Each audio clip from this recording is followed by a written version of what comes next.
first 100 days of the kid's life, because at the end of the day, the kids are the prophets.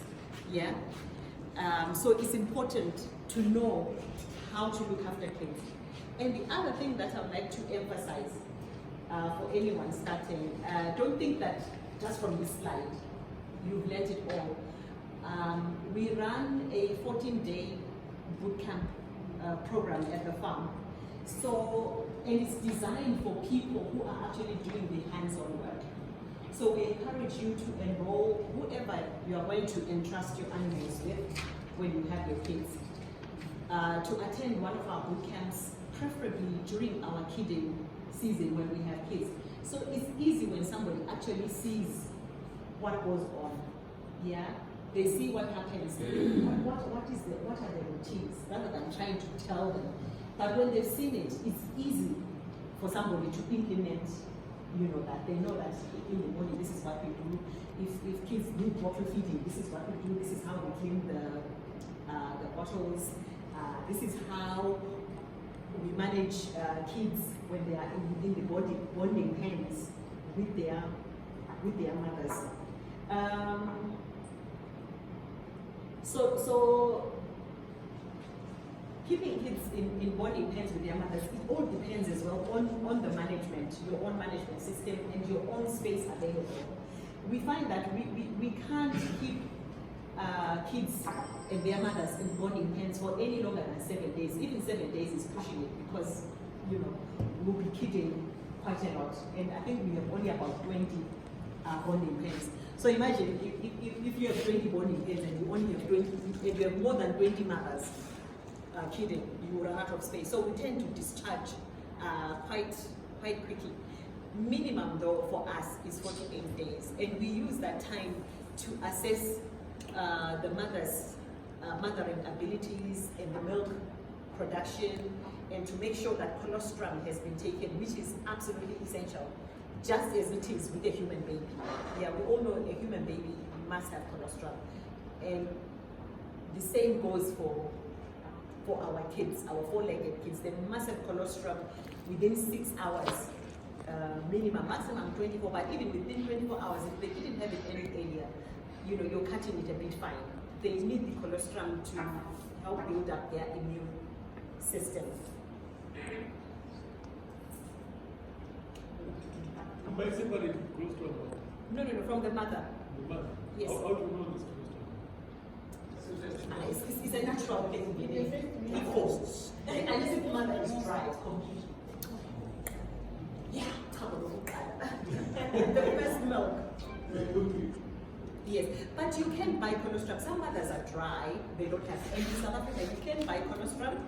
Here in Zim, we make artificial colostrum, and again, we'll share the recipe using egg, milk, a bit of oil, a bit of sugar. But it's not as good. It's second best, but it's not as good as the natural colostrum. Yeah. So if you have a mother who's got plenty colostrum, she can share with other kids, yeah, or else make artificial. Yes.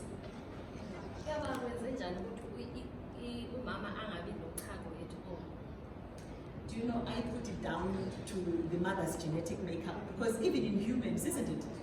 You get dry mothers as well. But having said that, our last kidding season, where we did the crossbreeding of the Sanhams, one Matebele mom gave birth and she had no milk. She was completely dry. And she had twins foot. So we had them adopted by another mom, but she stayed because this group was small. It was a small group, the Sanham crossbreed. It was a small group, so we could afford to keep them in pens for as long as possible, because she showed some mothering skills. She was really crying for her babies. She wanted to feed them, but she had nothing. So she stayed. Interestingly, after 3 days, 4 days, she started producing milk. So we gave her back one twin. Yes. And she started feeding the twin just like that.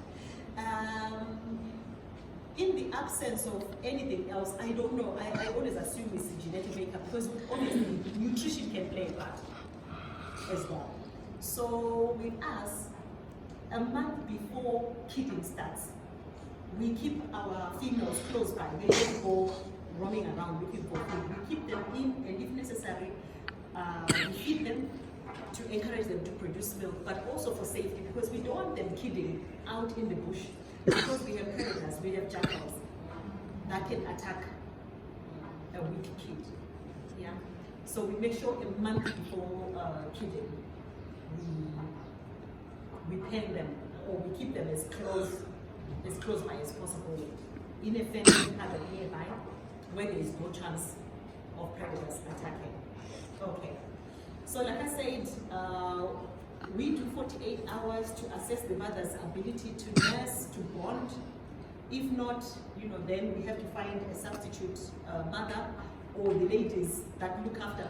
Oh, by the way, at our farm, again, it's not written anyways, but we just found that women naturally can care for vulnerable kids.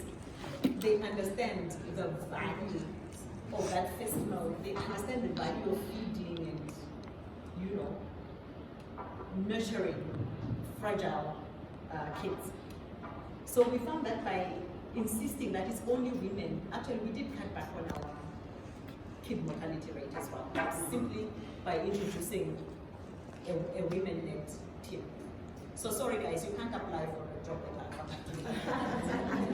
Why good? It's all women-led. Right.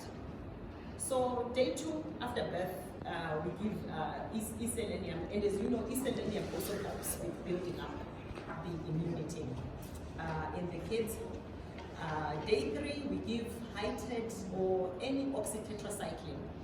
Yeah, any oxytetracycline antibiotic, a long-acting, and then we discharge from the bonding pen. But if you have the luxury of space, keep your mother and kid together for as long as you can comfortably do that. Day 10, start to introduce crib feed.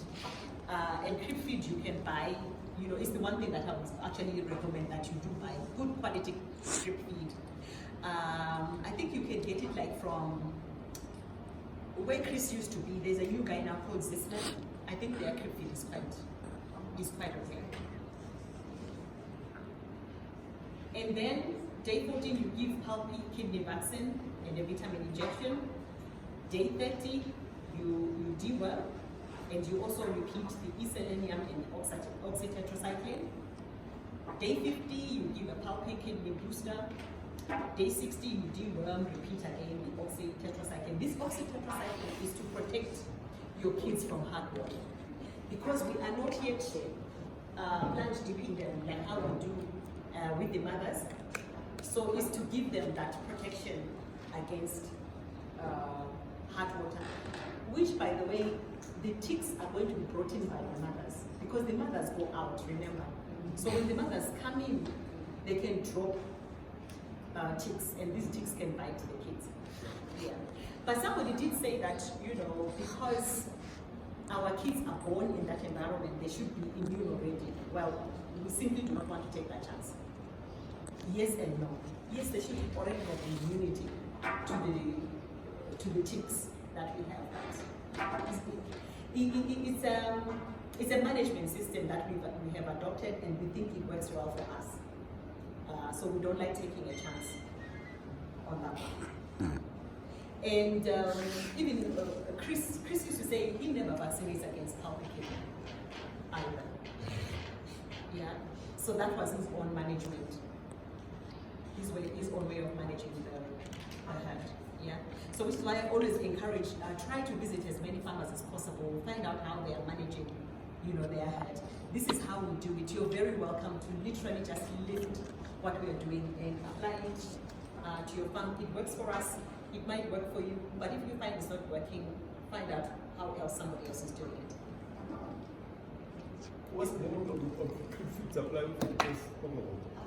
Zisman, Z-I-E-T-S-M-A-N, I think, and it's in Kelvin. I forget the name of the word, but we can. Z-I-E-T-S-M-A-N, I think Zisman. Who's this man when common one? This man. It's a common name. It's not Z. I think it's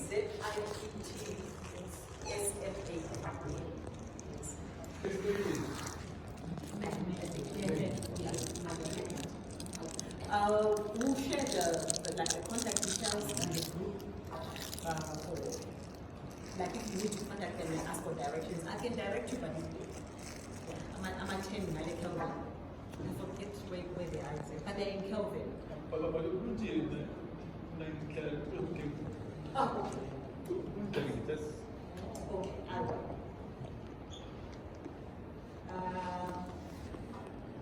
So day 90 to 100, because the kids are born at different times, but what we do, because we have so many at any given time, we want to do everything, at once. So they won't all be 90 days or 100 days at weaning. Some will be more, some will be less, but we wean at the same time.